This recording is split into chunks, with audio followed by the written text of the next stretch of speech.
Hey, everybody. Welcome to the show. And today I get to hang out with my new buddy, Jonathan Liebert, who is the CEO of the Better Business Bureau of Southern Colorado and the author of the book Thought Partner, The Fusion of Soul and System, the AI Collaboration. Jonathan, welcome to the show. I'm excited to have this conversation. Yeah, we're going to get very, very deep. You just dropped the bomb on me while we were off camera. You said a new economic age is coming. It's the little things, right? Just little things. Whatever. Yeah, Johnny. Oh, by the way, just a footnote. New Just slip that economic in there. age. Exactly. So we're going to get all into that, man. But let's start off with your passion. Yeah. So I'm super passionate. I mean, other than my family, of course, right? I'm super passionate about this community. I'm super passionate about creating impact. I'm a social entrepreneur. So I want to change the systems. I want to provide tools, services, knowledge, education, whatever I can to small businesses and nonprofits. And so my role at the BBB, what I love to do are just like these super purposeful things with lots of meaning. And so if I can help support our small business owners and our nonprofits that are creating impact and doing lots of things right now in a very hard time, my job is to help them be better. My job is to support them, walk alongside them if I need to, connect them to people and give them training and education along the way. So I just love making purpose so other people can make that impact. And I like making an impact through my purpose. So it's all about community for me. Yeah, man. Yep. Community impact. When you say social entrepreneurship, what does that mean? Yeah, great question. So social entrepreneurship is something that I absolutely love. And this is another, huge passion of mine. Is I never really kind of understood that you could blend these two things together. By these two things, what I mean is mission and margin, purpose and profit. So I tell people I speak business. I'm also fluent in nonprofit.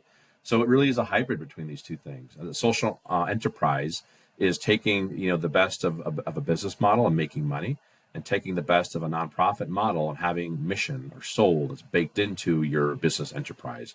So it's a hybrid. It's like you can do both. We've been told it's kind of pick one or the other, and I'm like, no, you can actually do both these things together. You can make money and do good at the same time. They do not have to be mutually exclusive. All right, now I can picture people having a hard time getting their head around that, because I do think we're trained to think of the nonprofit sector and the for-profit sector as mutually distinct from each other. Yep. Can you give some examples of where those two meet in the form of social entrepreneurship? And you're spot on, Johnny. I mean, we're taught, whether your parents told us or your school counselor or just society in general, it's like we're told that if you want to make a lot of money, go work for a for-profit. You might do things that you don't want to do. You might do things that you think are unethical, but you're going to make money. Or you can go do good work, right, and take a vow of poverty and work for a nonprofit. And this new era of business, because this is a relatively newer business model, we're talking like 1995 or so. You can do both. And so if you think of like a Patagonia, they're a great example. They have this mission of protecting the planet and being, super focused on sustainability. And again, the way you help pay for that is you buy their clothes. And so their clothes that you buy that are made really, really well, they're expensive, but they're made, to have you not consume as much. With some of the profits that they make, the proceeds, they're going to reinvest it back into these causes that they care about. I mean, another big one that's been around for a very long time is like a Goodwill model, right? They've been around there forever, where you're donating these clothes or selling these clothes, and they're using that to invest in their nonprofit mission or other nonprofit missions. I mean, there's so many great examples. And even in Colorado Springs, we've got great organizations like the Men's Exchange, where if you donate a suit, I can go in and buy a suit for like $60 or less. I mean, and for every 9 suits that Mr. James Proby sells, then they donate one to somebody who needs one for a job or an interview or something like that. So this whole kind of notion of kind of mixing and matching these two things is very, very powerful and absolutely picking up in terms of popularity in the last 10 years. Well, I bet you're pulling on the heartstrings of some people, right, who are thinking, yeah, I thought those two things were distinct. I didn't know that there was a lane for me to be highly socially aware, highly invested in social impact, and an entrepreneur at the same time. But you're doing that. So can you tell us little bit about the different businesses that you have and how you're involved in social entrepreneurship yourself? Yeah, absolutely. So Better Business Bureau is actually a really good example of a social entrepreneur kind of strategy. meaning we're a 501c6, we're a nonprofit organization, but I don't go out there and raise funds in the sense of, I'm asking you to donate to me. We don't do donations. We don't do like these big galas where like raise the paddle like a traditional nonprofit would. We're selling a product or a service. I'm selling business accreditation, where I go and I vet a business and then tell the public, you can trust them because I have actually come and looked at what they're doing and how they're doing it, and they check out with our A standards of trust. That helps me pay for bbb.org, which is a free website that anybody can log into to go get business information about what business to buy from. Well, we got to pay for that somehow. So we're not doing it through donations and checks. We're doing it by selling a product or a service. So again, it's the same thing. Like you sell a product or a service, you reinvest that back into some kind of social or environmental mission, which gives value back to everybody in the community. And so there's a lot of great organizations in this town specifically that have some social impact businesses. But yeah, BBB is an example of one of them. Yeah. And then do you have other endeavors that you're involved in that fit in that category? Yeah, so there's another nonprofit that I run through BBB. It's a 501c3 that's called the Southern Colorado Impact Group. Mm-hmm. So that one it's a traditional nonprofit, but again, that one is all about consulting. So we do consulting in social entrepreneurship, and we do consulting in AI literacy. And between those two things, we're able to provide more education and more services out there to the community for free to benefit the community at large. So by the revenue we can kind of come in to pay for some of these, more in-depth types of services, we're able to kind of push out free services and training to everybody to bring more value for everyone. So again, another one around like education that we're able to kind of provide more value for. So it's a cool model. I love talking about it, teaching it, and I love building these things as well. They're very fun businesses to run. They're also very difficult because you got like a triple bottom line. Not just making money, you got to make money. You got to have a good mission, and then the mission that you say you're going to have, you better make sure that it's working. How are you bringing prosperity to everybody? So you got to have these three things kind of lining up. So they're really awesome. They're super powerful, not for everybody because they're very difficult to run. I can imagine it's difficult. Like you said, the three bottom lines. That's an interesting way to put it. Make money, good mission, and then the last one, maybe something like add value. Like it's got to be actually creating value in the world, right? Exactly. Yep, it's got to work. Right. Saying you do something that's a good thing to do is great, but can you prove it? Can you back it up with data? Because the traditional nonprofit is more like, well, we're doing good in the world, and this isn't bad, but it's like we're doing good in the world, donate, right? Where it's like a donate is the pitch, right? This actually has to have a pitch that's more than donate, right? Which is value exchange. I'm going to provide value. You're going to give me money for the value that you received. Exactly. In the context of a nonprofit, which makes it entrepreneurial. Right. That's crazy, dude. Yeah, it's crazy, but it's awesome. It's so cool. So it's so much fun. They work when they get cooking, like they work really, really well. Yeah. That's cool. So okay, that's some good insight into who you are, what makes you tick, what you're trying to do in the community. Can you tell us a little bit about the new economic age that's coming? Yes. Yeah. Let's just jump right in, right? So a lot of what I'm doing now, which I didn't think 2 years ago I'd be doing this, is I do a lot of AI literacy training. I'm doing a lot of education out there to small businesses, nonprofits, a lot of different organizations, just to really make sure that they're ready for this new age of AI. I'm not pro AI. I'm not anti AI. I'm kind of like in the middle, cautiously optimistic, right? But one of the things I do know is that AI is going to create a lot of opportunity. It's also going to create a lot of disruption, and it's also going to create a lot of issues. And what I know for sure is that either way, there's going to be, good and bad with this, but either way, business owners and nonprofit leaders, they have to learn how to use it to make sure that they're preparing for this next age. And so by that, here's what I mean. We have been in this economic age that has been around since the Industrial Revolution, right? Yes. The way that works has been pretty much the same, where it's about, mostly manufacturing, a lot of labor is in there. It's a system that is kind of more centralized and authoritative, and it moves a little bit slow. That's dying. And we're moving into this new age because as this old economic era, the industrial age kind of comes to an end. This new one's popping up where it's more of this AI era, whatever they'll call it, but we'll just call it the AI era for now, where the model is changing, labor is changing, workforce is changing. It's moving extremely fast. Labor is decentralized. There's more work that can be done with AI. So cognitive workers are going to be displaced versus like in the past, it's always been physical workers. It's going to hit cognitive workers first, then it's going to hit physical workers. So cognitive worker means how many hours are you on a computer? If you're on a computer 8 hours a day, you're a cognitive worker. You're going to be majorly disrupted. If you're on a computer for an hour or two a day, like it's not going to mess with you yet.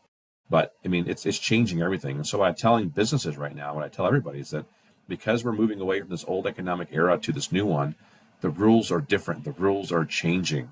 And a lot of people have no idea this is happening. They just feel like the world feels off. It feels unsettled and it's strange. And there's lots of reasons for that too. You know, there's a lot of geopolitical things happening right now. But there's also a specific one that's happening because of the way the economy is based around AI, the investment, the technology, the disruption to cognitive workers and thinking. And it's going to displace people. And it's just going to make a lot of change. That also means if you're an entrepreneur, it's a lot of opportunity. But if you don't know this is happening, if you don't know what's going on, if you don't know how to use the tools well, you're going to miss out on an opportunity. And if you're not using it at all, you could go out of business completely because another business is using those tools better than you. So how have the tools impacted you personally in your social entrepreneurship? Great question. I started really using this a couple of years ago. Yeah. And that's when I was just blown away. It's like, this stuff actually works. If you use it well, AI can make you lazy. I would say lazier. I think the people that are already lazy is just going to make them lazier. For the people that are deep critical thinkers, it's going to help you think more deeply. That's what the book is about, Thought Partner. Thought Partner is not about how to use AI. It's about how to think with AI. And I think that's more important. You got to do both. They're two sides of the same coin. But if you know how you think with AI, that's going to inform how you use it because the tools are going to keep changing and changing and changing. And so you're going to have to keep relearning and relearning. But if you understand how your brain works with it, how AI will inform and train your brain, and you're using it to think critically and deeply, then you'll be fine. But if you're using it as a crutch, if you're using it to be lazy and think shallowly, I call this hollow intelligence. Hollow intelligence is where you let AI do all the thinking for you. And you can tell. You can totally tell. It's like somebody sends you this great work product, they write this phenomenal email, and then you meet them in person, and it's like, whoa, these are two different people. There's the email, guy or gal that's awesome, and then there's the person that's, do you even know what email you sent me? And it's like, well, no, I guess I don't. Those are the people that are using hollow intelligence, right? They're using AI to think for them, and that's bad.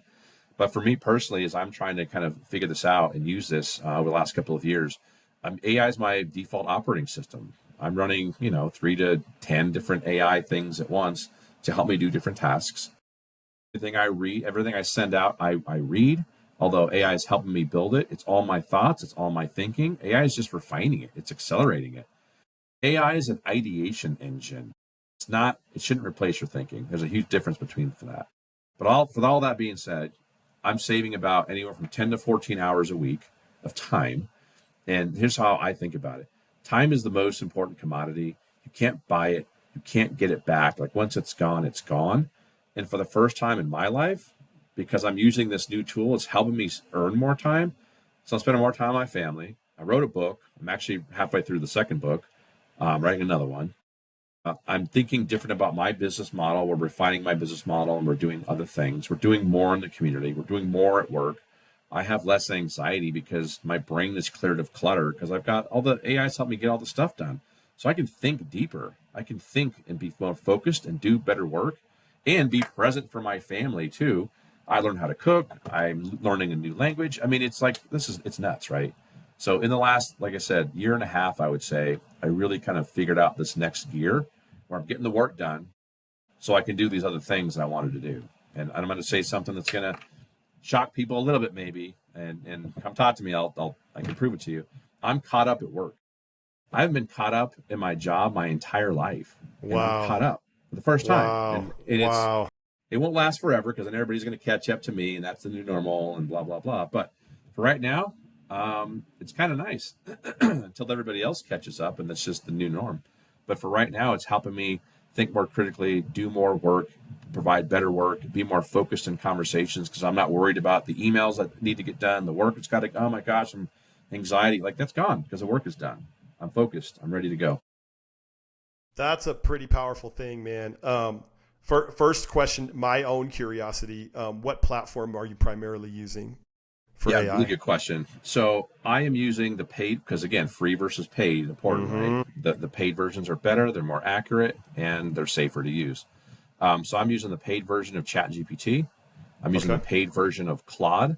So there's stuff that AI or that ChatGPT does that's fantastic. There's stuff that Claude does that's fantastic. So I'm using both of those primarily.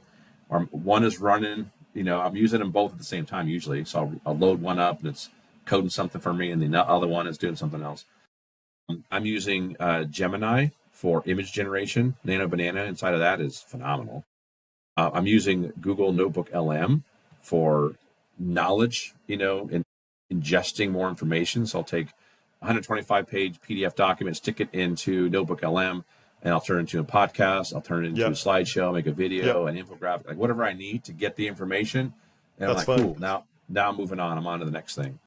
Bro. Playing around with Lovable, doing some vibe coding in there. I'm using Codex for vibe coding and also Claude Code as well for that. Other tools I'm using, I'm doing some cool stuff with 11 Labs. I'm doing some stuff with voice agents inside of 11 Labs and using that. And then I'm playing around with other AIs kind of here and there, but those are like the ones I use kind of on a daily basis. And Canva. Canva AI is phenomenal too, just for marketing things. And then building out some videos in Synthesia.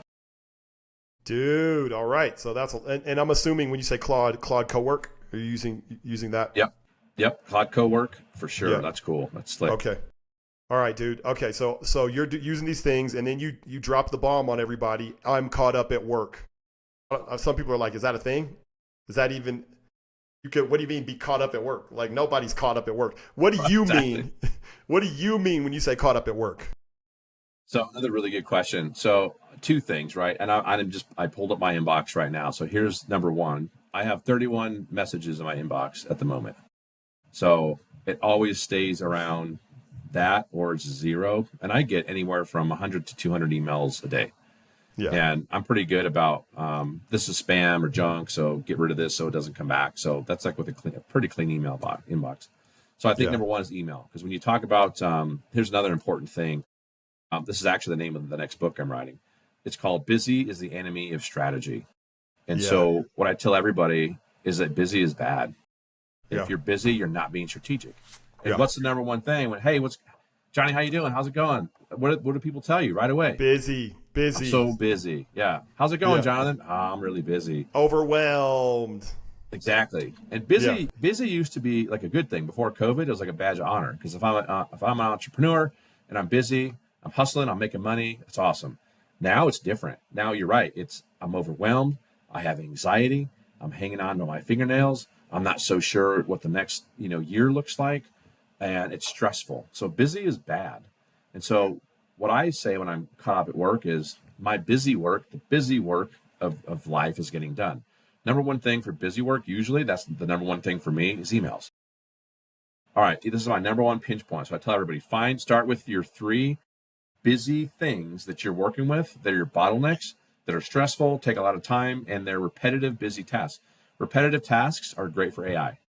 So I'm like, all right, problem number 1, emails. All right, emails, I got to figure that out. So I got the other tool I use every day is Microsoft Copilot. So I got the paid version of that. So Outlook is doing my emails for me. I read every one, but it's writing them for me. So emails, done. All right, next thing.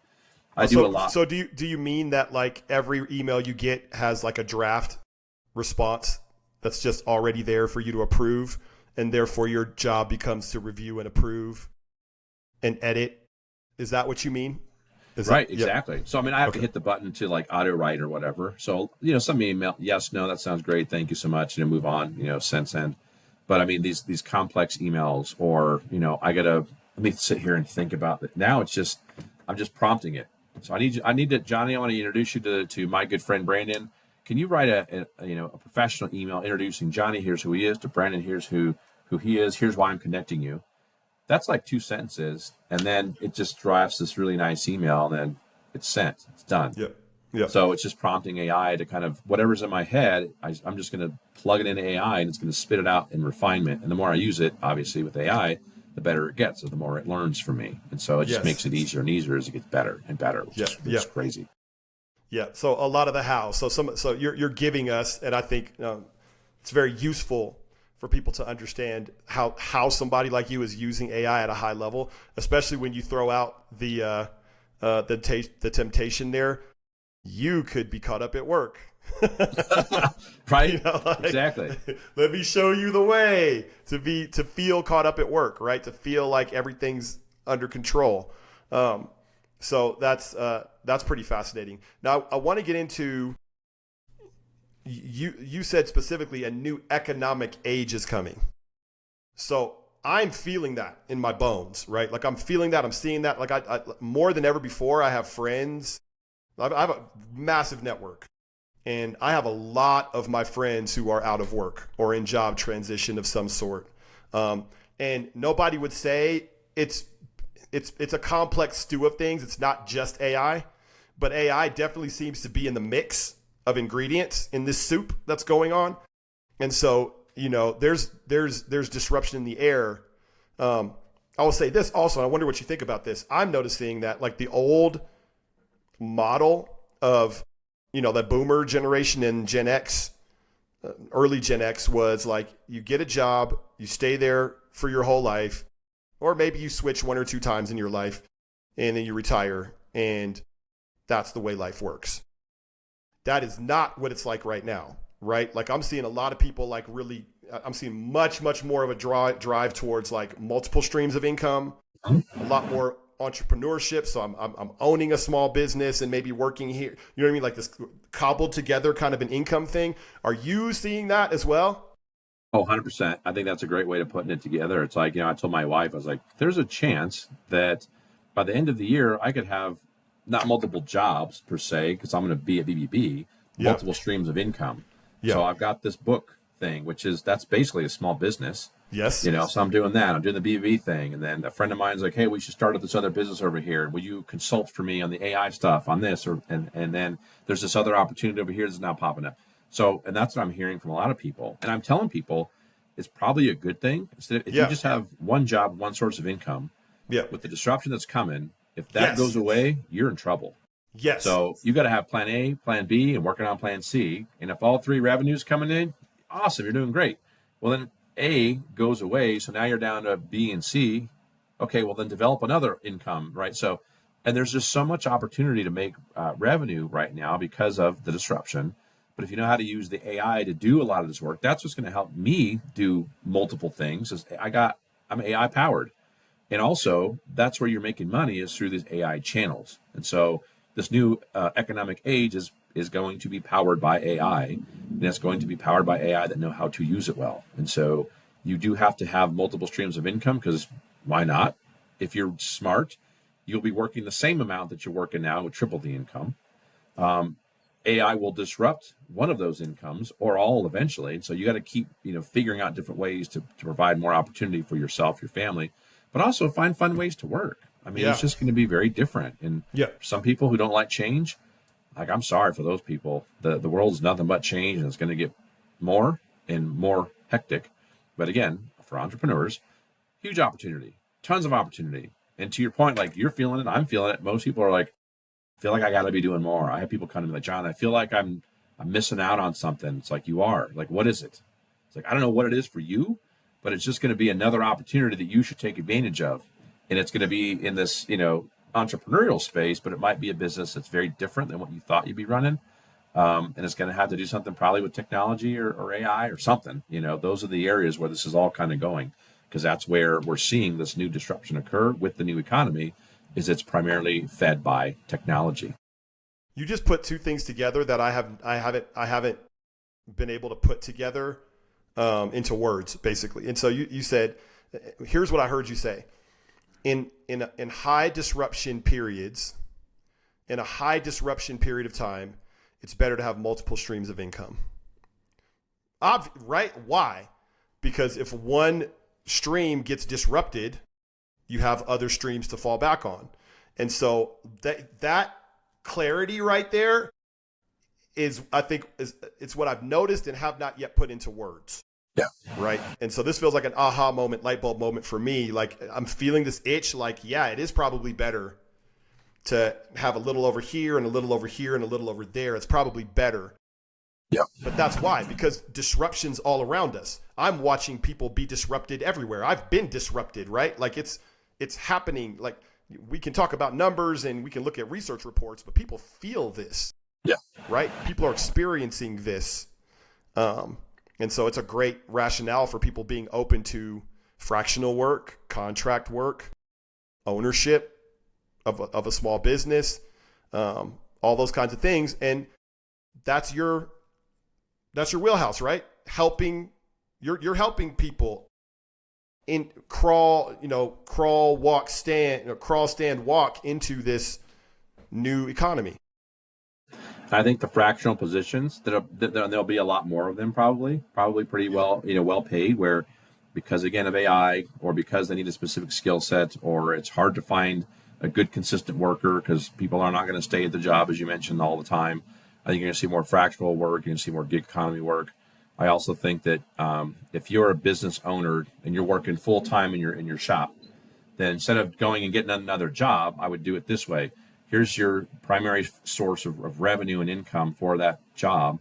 Work on some other revenue for the same job, because your business is going to change. So I'm getting at. So I'm telling other entrepreneurs this as well. If you have not evolved your business model, if it's not looking different by the end of the year, you're probably doing it wrong. Yeah. Because I think it's going to change significantly. But here's the other thing: these AI tools that are out there right now are so powerful. Even at BBB, I've got this process that I want to change because it's just driving me nuts. So then I plug it into AI. So I now have AI workflows, right? So this workflow that just kind of does the work for me. It's like, man, this is amazing. Well, then I'm like, well, you know what? You know what else we could do? We could do this and this and this. So because I plugged something into an AI tool, it's so powerful, it's changing my whole process, which is changing and evolving my business model in a good way. So that's how this works, is once you start using these AI tools, it is going to change the way you work. It's going to change your business model. It's going to lead you to another aha moment and probably some more revenue that's going to be there. So we should be thinking differently about how our business models evolve. It's better to have it evolve naturally with you at the helm versus somebody else did it and then the industry went that way and now it's being done to you. You don't want to be in that seat. You want to be the one figuring it out. Well, and what you're describing is the characteristic of adaptability is one of the higher traits. Yes. That the context of our world is calling for adaptability, where in the past it might have been calling for something different, right? So when you say a new economy, that's part of the new economy. Part of the new economy is a high cadence of change. Yeah. Right. And so if I'm comfortable with change and I'm not scared of change and I can swim with the flow of change, then I'm gonna be better off than if I resist change. Yes. Right. And certainly there are moral and ethical reasons to resist change. So don't get me wrong on that. Like there are some people that have a hard stance or a hard line in what they will or will not do with AI. And I say yes and amen to that. Right. Like, yes, I do understand that. But I think we need to be nuanced and we need to be thoughtful. Because if it's just categorically, I resist this, my flag is in the ground, I resist all of this, you better be really sure. You better be really sure. You could be in trouble. Yeah. And you're bringing up something that's really important with adaptability. So there are a couple different skills that I talk about. I call them meta skills in this new age of the AI economy. Adaptability is one of these meta skills. So if you have adaptability, you're gonna be paid dividends, right? Another meta skill is being good, learning how to learn, and it goes beyond just being like a lifelong learner. Like that's a step in the right direction. I'm talking about being comfortable learning like everything over again and learning new information. Yeah. Because now of these like these tools, it's like, cool, I was in my lane, I'm doing this one thing, and I hired somebody to do the marketing, I hired somebody to do the social media, and I hired somebody to do this accounting, and I hired, now you can you don't need to do all of them on your own, but you can get really good at it. So I found that, because I have a marketing team, I found that if I learn marketing and I understand just enough to be dangerous, and I produce, like, I want you to make this thing for me. Yeah. My team, make it better, make it, I'm going to have them, give them a better product to begin with, they're going to make it even better versus I start at zero and they bring me this. I'm starting here. Now they're bringing me that. So again, for Yeah. all of us, the more we learn about everything, because now it's at our fingertips, those are the people that get ahead. So consuming more information and knowledge and doing something with it, that's a meta skill. Being adaptable, meta skill. Moving quickly and being able to discern patterns, just like AI in the marketplace, which you kind of already talking about. Like I'm seeing some stuff. And other people are seeing some stuff. That's a meta skill. That's discernment. And then number 4, another big one, in terms of like what we're going to see with all this stuff, is it's really going to be super important that we just focus on the ability to just move with speed. And again, that didn't work. I'm going to reiterate. I'm going to reiterate again. So there's more to it than that, but yeah, there's some meta skills we're getting in here where there's different skills that are going to come in really, really handy for people later on. Well, and you said earlier, like the rules are changing. And I was going to ask you, like, what are the rules of AI, right? Like the new rules. What are the rules of this new economy? And it sounds like to some degree what you just said, those different meta skills are some of the rules. Are there any other rules that you would tell us in terms of how to properly make this transition into the new economy? Yeah. So, I mean, it's definitely like speed, right? That's one. We can start there because in the old economy, we're used to, technology being fast, but technology speed is really related to, a new iPhone or Samsung comes out every single year. So that's fast. Wow. The new phone, it's already out. I'm just still paying off my old one. For us, that's been speed. In AI, I mean, how many new iterations of new flagship, frontier AI models have we already seen? That's only April. Each one is already major updates have already happened, and then little updates that keep coming. So it's no longer like once a year. So it's going to be speed in terms of technology and speed in terms of technology, and they're all competing for each other, which is great for us because we get all these great tools, but now you got to learn how to use them. So speed comes into play, being comfortable how to learn comes into play. And then it's also, as a knowledge worker, that's what we are. The rules have changed completely on this one. Here's what I mean. So in the old age, the industrial age, the smartest person in the room was the person who could memorize the most information and data, recall it on command, and like do something with it. So I read all these books. I went to school, got a great education. I memorized all this stuff. Going to school and reading books is still important, but I don't need to memorize all of it necessarily. I need to see the patterns. I need to understand complexity. Yeah. And then here's the difference. So memorization, old knowledge, worker in this new age is the smartest person in the room is the person who asks the better questions and uses AI to pull information out of these patterns or these big complex problems that we see and solve the problem with the aid of AI. So it's a very different kind of way of doing it. So it's faster. You got to learn, you got to know more things to ask better questions. And again, it's not necessarily what's the answer. It's no. What's the question? What's the question? Right. So people are like, look what AI did for me. This is amazing. Right. This is so cool. That is cool. I don't care what it looks like. Let me see your prompt. I want to see what questions you asked or what you told to do. That's where the knowledge is kind of sitting there. So it's very different, right? It's decentralized too. It's all over the world. It's all over the globe. So in the past, it would just kind of stick in one of these two companies. Now, mind you, some of the richest companies in the world are the ones building the AI and controlling it, right? Mm-hmm. So that's a whole other conversation. But I mean, in general, if you are a knowledge worker on the other side of the world using these tools, you can level up really quickly. And I tell all small business owners, this is your opportunity to go. You can grab major market share right now using these tools because 2024, like everything kind of got the reset button happened. I've never seen anything like this. Everybody was at zero in 2024, even Google and Microsoft. And now they're fighting it out, trying to get this thing figured out. But I'm like, guys, it's the same thing for small business owners. Like, go quick, be smart, be strategic, be ethical, but go quickly because you will be rewarded with more market share. Because if you're using these tools that give you superpowers to do more work or do things better or smarter or different, that's how you're going to bring in more money and provide more impact and value to your business and to your community. But most people are just kind of sitting there waiting. I'm like, I don't have the time to learn it. I don't like it. I've got a concern, and it's like, okay. Well, the people that are around you using it are going to move fast and they might take market share from you. There it is, man. That's there it is. I will say at different points in this conversation, you have sounded a little bit like a professor or a teacher. A little bit. Just a little bit. So will you tell us a little bit about that side of you? Like, you've told me some really cool things about the way you're teaching students. Like, can take us there a little bit. Yeah, so I'm fortunate enough I'm an adjunct professor at UCCS, University of Colorado Springs. Yeah. So I teach in the business school over there. I actually teach social entrepreneurship. So I actually designed the curriculum over there and teach it at the university. We're having conversations now about transitioning me into some new AI stuff. I know, shocking. But in the community and through BBB, I'm teaching about 6 AI classes a month. BBB teaches 6. I think I teach 4 of the 6 myself, and then 2 others are taught by one staff and then one business, accredited business. But again, we're teaching these skills in the community. So I love teaching in the university, love teaching college students, but I also love teaching business owners and nonprofit leaders about AI. And so all I do as of late is be Professor Jonathan and teach, which is fine because I like doing it. But I mean, it's more than it's ever been, no question. So all I do is teach AI, and all I do is talk about AI and do keynotes and whatnot. But there's a lot of misinformation out there. There's a lot of questions. There's a lot of fear.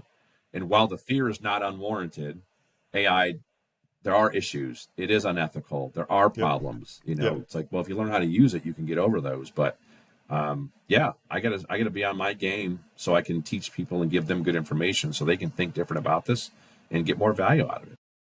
So you let your students write their papers with AI. Tell us about that. Yeah, so this is kind of a funny story because a couple of years ago there was no AI allowed in the classroom, and then the next semester it was okay, fine, you can use it if you want. The professor's choice. It's up to you. And so I was like, you know what? I'm going to let mine use it because I see where this is going. If we in the university system don't prepare our young people with AI, they're not going to get any jobs. Nobody's going to hire them. Yeah. And so I let my students use it, about a year and a half ago. And so I was afraid, like everybody else, that they're going to cheat, whatever that means, right? And for this case, it was all right. So if I have an A student and I have a B student right here, if you use AI, well, the C students are going to be just as good as the AI or the A students, and like that's cheating, and that's kind of where people were talking about it. And then what happened was, the A students just got smarter, and the C students' writing just got better, so they went up equally. The difference was huge, though. I could absolutely tell a difference. So with the C students, it was written well. I could read it, but it was garbage in terms of like no original thinking, super boring, very generic. It was like garbage in, garbage out with AI is how it works. Yeah. And for my A students, it was like, you guys didn't use AI for this. They're like, yeah, we did. I'm accusing my students of, no, you didn't use AI. You're a genius. They're like, no, professor, we swear we used AI. I'm like, no, you didn't. You're just brilliant. Like, we swear to you we used AI. I couldn't really tell. I just thought they were all brilliant because what they did, instead of letting it write the whole paper, they would ask AI questions about, well, here's the question the professor wants me to answer. Here's some of my thinking, my theory. I'm going to go do some research, bring it back in. Here's some of my writing, refine it. I'm going to write this other piece. So they did it well. And so there's a way to do it the right way with students, which is now I'm teaching in my class. Here's how you write a paper with AI that sounds amazing, that keeps your thinking and your voice intact, uses critical thinking skills, and you're not going to be dinged for plagiarism. Like, there is a way to do this, and the papers are way better, and the students have way more fun because this is what they told me. They're like, before I was using AI, this is nice because it helps me. It's a little bit easier.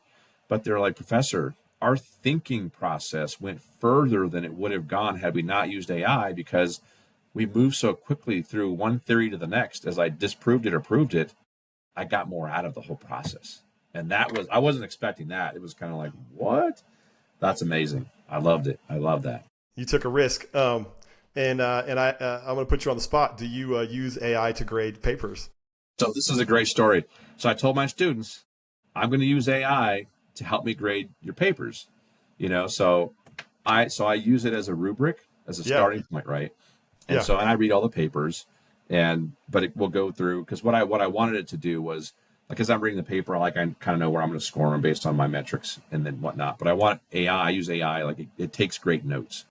So it's like, okay, this student really didn't flesh this point out. This student did a great job here. And so then it will write out this nice little concise, thing. So I love it for like the notes. Yes. Like here's feedback. Yes. AI is helping me give better feedback to students instead of just great job. sounds generic. It's like, Yeah. okay, here's why. Here's what you did. Yeah. Yeah. So that's what I use it for. But what's funny is this: my AI rubric grader is way more strict than I am. So it's like, this student they got an 85%. I'm like, what are you talking about? That was pretty good. I'm giving them 90%. So I'm arguing with it. It's like, well, I'm in charge and you're not, so I'm giving them an A. The Yeah. old meanie. So it's Yeah. kind of funny that AI is more strict than I am. But so I use my grades, but it gives me and I won't bias it either. I could, like, I think they get a 90, and it's, of course, you're right, professor, it gets a 90. Like, I'm not saying anything. Like, here you go. What do you think? It's like 85.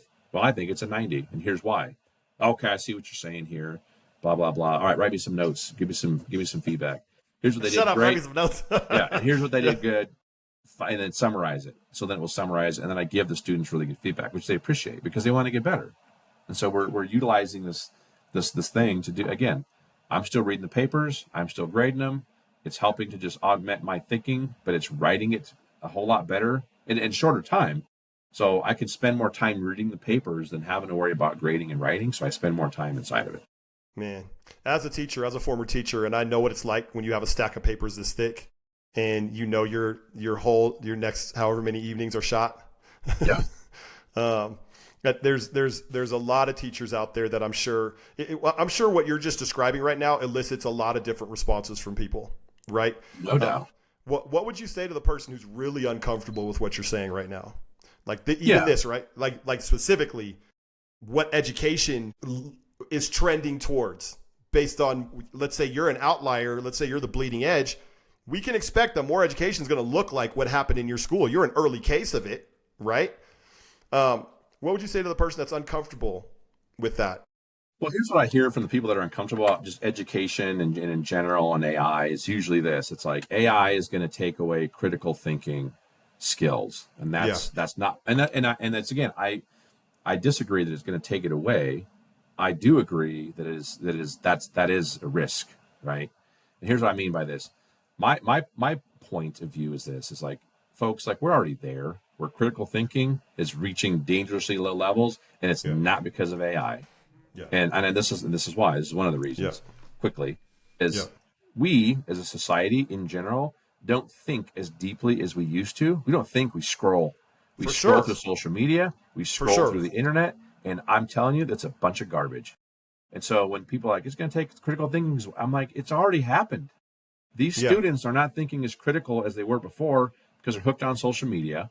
Yep. They're not reading as much books. There's new research just came out from the Department of Education that shows that because we've got computers even in classroom, that learning on a digital screen, there's less retention, less creativity with it too, which is really interesting, which then fuels that, well, see, I told you AI. It's like, well, if again, it depends on how you use AI. If you use it, if you're lazy, it's going to magnify whatever you put into it. So if you're a lazy user, it's going to magnify that by 10. If you're a sharp person, critical thinker, strong thinker, it's going to make you stronger and it's going to magnify whatever that is. And so that's what I tell people. It's like, is there a risk of it being, of reducing critical thinking? Absolutely. But it's going to be the people that are already not doing it, right? And they're just going to use this to amplify the lack of critical thinking. The people that are hungry and want to learn and are deep thinkers and push the limits, they're going to get there faster and further by using AI. And so it's 50-50, folks. It's a choice. It's a decision. If you're going to approach anything in life, if you're going to half-ass it, you're going to get negative rewards. This is no different.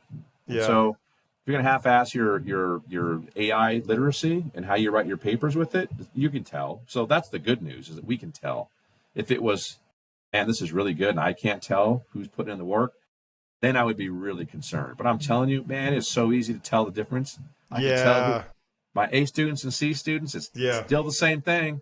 Yeah. I'm just happier because they have AI in the classroom, because guess what? I can read the papers for the C students now because grammar is hard for people.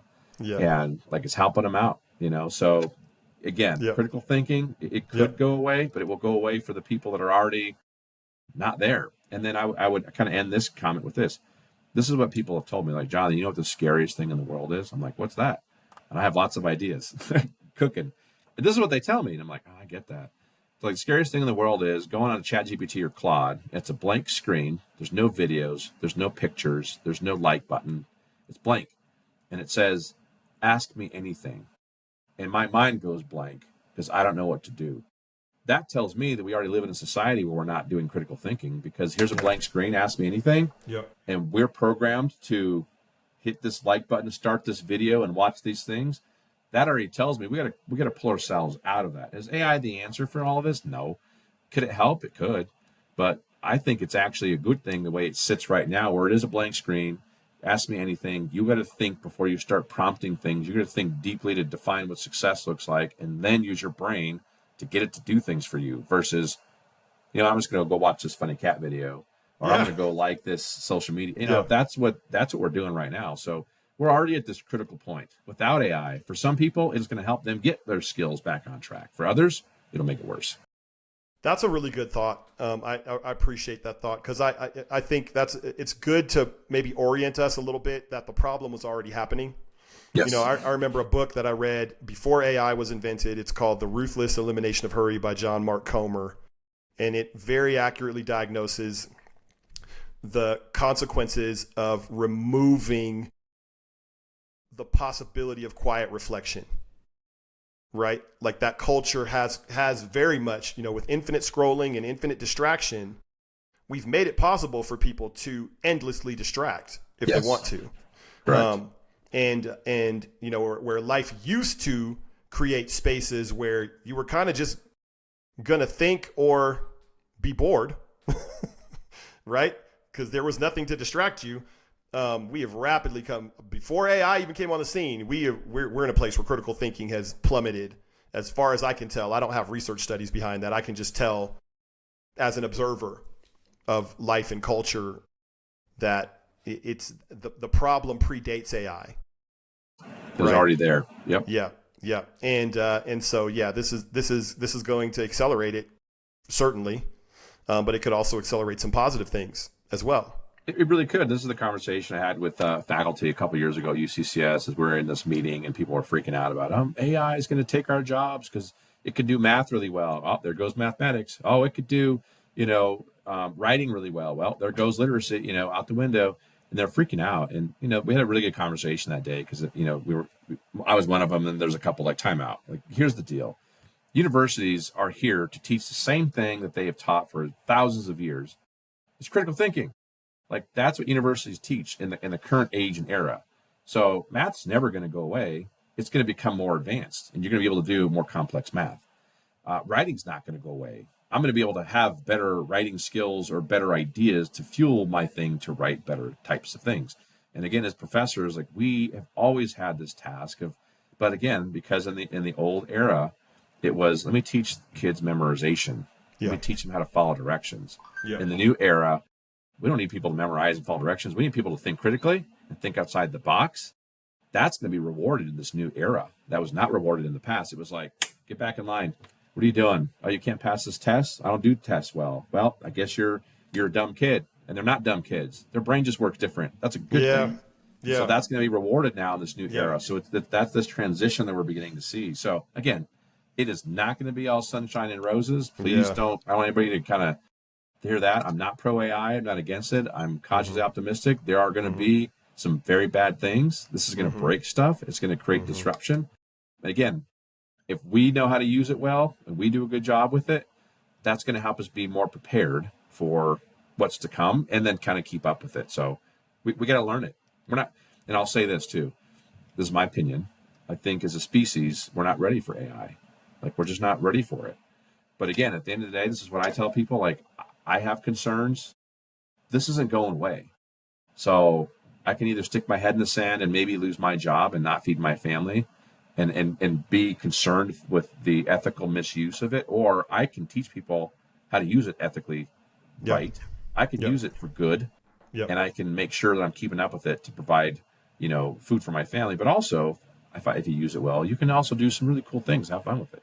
So we need good people using it, is my point. We need ethical people using it, not just these other people that are using it for bad things and scams. We need both, but we don't need both. We need the better, but we need good people, counteracting the bad. It's an amplifier of whatever goes in. Yes. It's very much an amplifier. It's a multiplier of whatever goes into it, man. So like, I think that's a great takeaway for me. Last question for you, and I know we've gone a little bit over time, but if you're able to, I'd love to just ask you the last question. What's your big dream? What's the mountain you're climbing? Like in the years that you have left on this earth, what would you like to see happen? What impact would you like to have? Because I want people to know, because if somebody has a key to a door that you need to go through, I want them to use that key for you, and I want them to say, "Hey, Johnny, put me in touch with Jonathan. I heard he was going here, and I want to go there too," or "I know somebody who can help him get there." So Yeah. tell us a little bit about that. Yeah, I want to be able to use business as a force for good. I want to make sure this is that social enterprise stuff. I want to be able to generate revenue and income, create jobs for people, but also solve social and environmental issues at the same time. Yeah. I want to make a lot of money, start a foundation when I die, and then I don't get to see it. Like, I want to do that work now. So I want to make sure that we're mixing purpose and profit together, that we're using, AI for good, to solve these issues. And again, I want to use business as a force for good, not just a way for gain. So it should be, absolutely a way to make money, but it should be a way to create more impact and value, and then not just a force for making money. It should be both. It should be both of those things. So business can move mountains because of the nature of what it does. And so it's like, let's use this powerful economic engine for capitalism to provide more value and impact versus just simply gain. I love it, man. So let's use it for good. Yeah, brother. I love listening to you, Professor. It was fun. It was fun to be with you, Jonathan. Thank you for hanging out. Yeah, thanks for having me. This is great. And for anybody who stayed with us up to this point, I'm glad that you sat with us and got to hear this wonderful conversation. And I'll keep bringing you just compelling, amazing people to talk about what they're passionate about. And we'll see you next time. So take it easy.